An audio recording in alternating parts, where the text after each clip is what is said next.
ये धरती, ये अंबर, ये धरती, ये अंबर, ये नदियाँ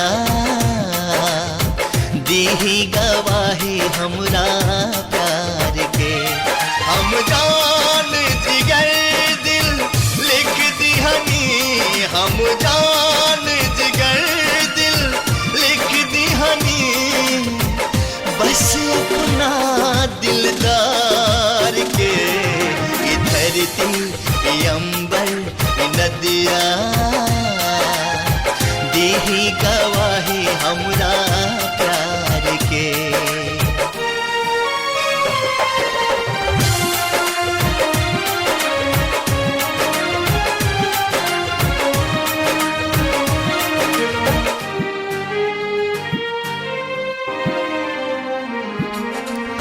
सांस में जब तक सांस रही ना, छूटे सनम के साथ हो। प्यार में तो से वादा बाटे, हाथ में लेके हाथ हो।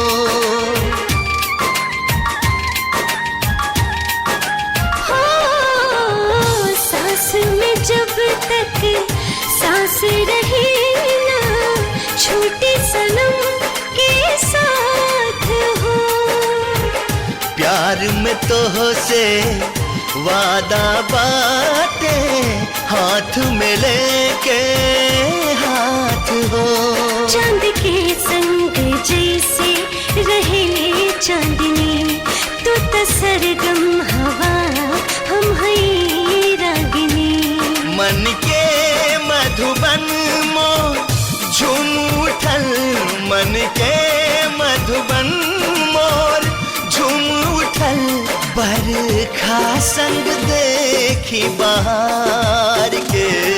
ये धरती, ये अंबर, ये नदियाँ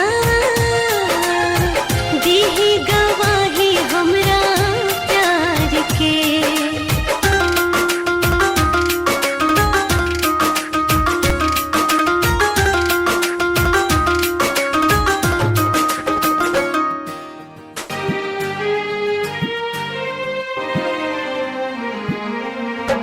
हर एक जन्म में तोहरे खातिर बन के आइब प्यार हो।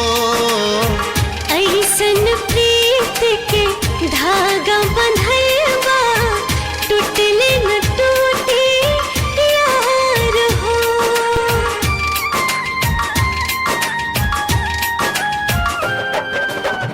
हर एक जन्म में तोहरे खातिर बन के आइब प्यार हो। ऐसन प्रीत के धागा बंधलबा, टूटले न टूटे यार हो।